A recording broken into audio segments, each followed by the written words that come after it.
Hey guys, it's Ed here from Ever Faster Racing and welcome back to another racing video on F1 2019. Today we're going to be starting a new series which is the F1 2019 Career Mode series. So we're going to be trying to get up to the top positions and see pretty much how we do against the drivers of today. So we're going to start a new career now, and obviously we're going to be starting in Formula 2. So we've got a team that we can choose out of these 10 teams. So I'm going to go with ART because they did really well last season. So I'm going to try and go for them. And then we can pick a driver academy as well. So this is like kind of the teams we're going to go through. You can pick the Mercedes driver academy, which is like Mercedes, Williams, and Racing Points. You've got the Ferrari academy, which is obviously Ferrari, Haas, and Alfa Romeo. You've got the Red Bull academy, which is Red Bull Racing and Toro Rosso. And you've got Renault, McLaren, and then you've got no driver academy.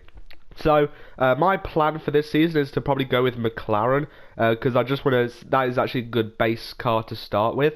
So I think we can probably upgrade that. So we're actually going to the top of the standings maybe quite soon. You never know because it is a very variable this series. So we're going to start the career now, and we're instantly met with the settings. So we'll be trying to choose that. So qualifying will probably have. The full qualifying, yeah, I'll obviously show you the practice, not the practice laps, but the qualifying laps. Formation lap, I'm probably going to have on, just so I can warm up the tyres. And then the race distance, we're going to have at 50%. That gives us around a 45-minute race for me, but obviously I'll be cutting it down so it's a little bit more manageable. The AI driver level, I'm going to put to 105 for now. That might change in a little bit, you never know. So now on to the kind of assist or gameplay settings, I should say. Vehicle damage is simulation, safety car is on, and this all looks good. We're going to have a manual race start, and yeah, this all looks pretty much good so far.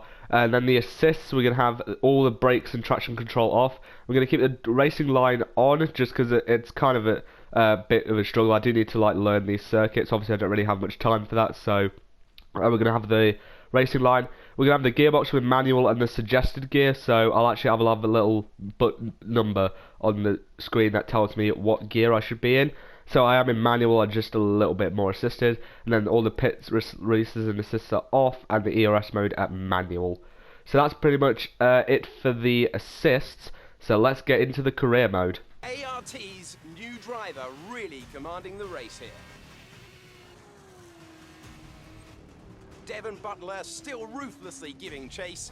These two have been really scrapping it out for the early wins in the championship.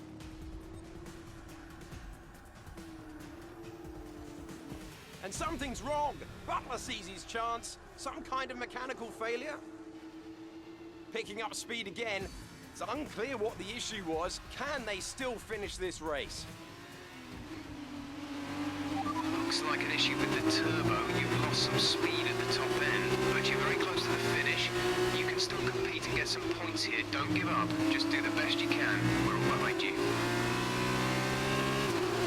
So as you can see, we've not got the best situation coming into one of the first few rounds of the Formula 2 season.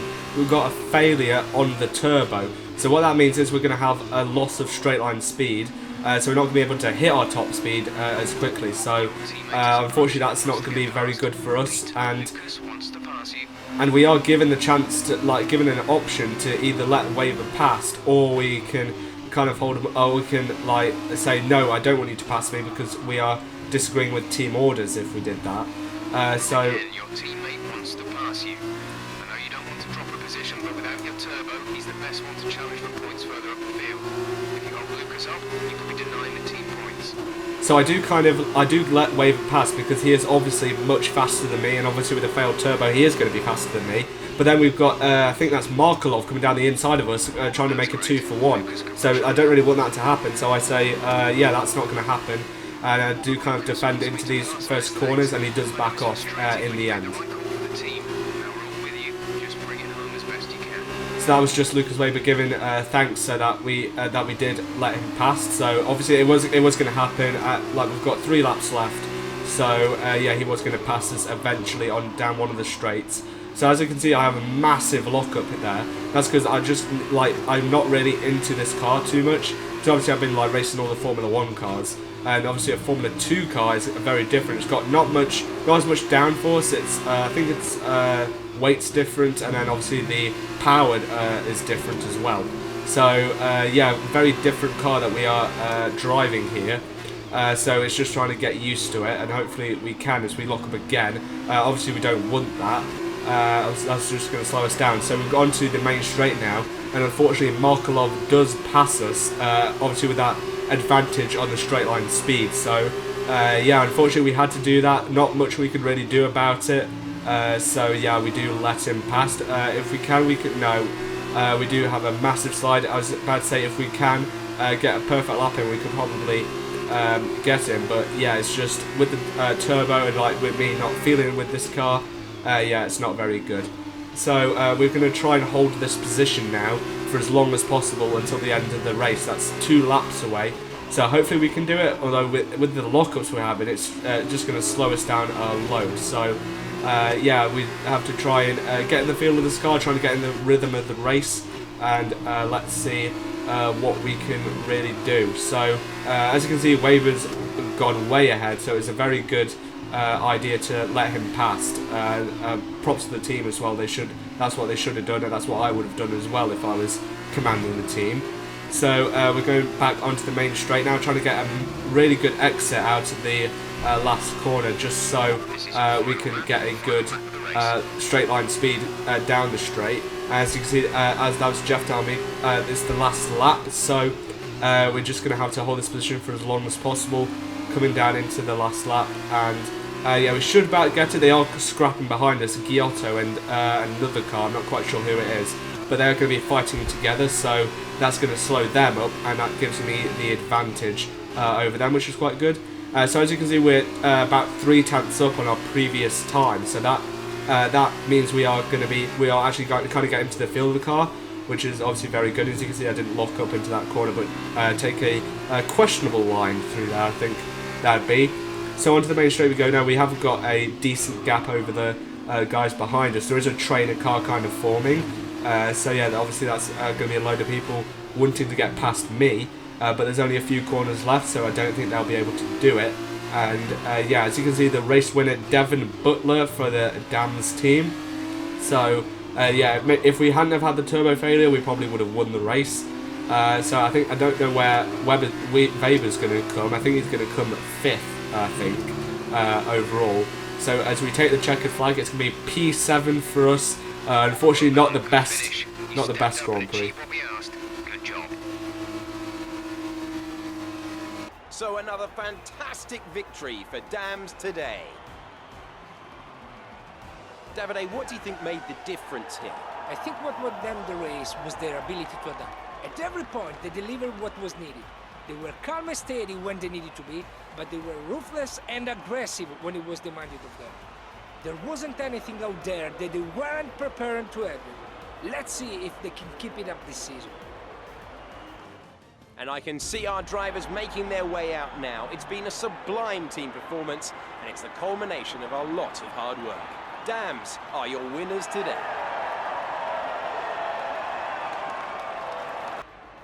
So as you can see from the results there, Devin Butler did get P1 along with his teammate Alexander Albon. As this is the 2018 season, we'll have some of the drivers from 2019 in here as well, like Lando Norris, you'll see, is P3. Lucas Weber did end up P5 and us down in P7. So obviously not the best Grand Prix, but I think it could have gone a lot worse, as there was loads of other cars trying to get past us as well. I think Markelov is just going to get past us anyway at any time.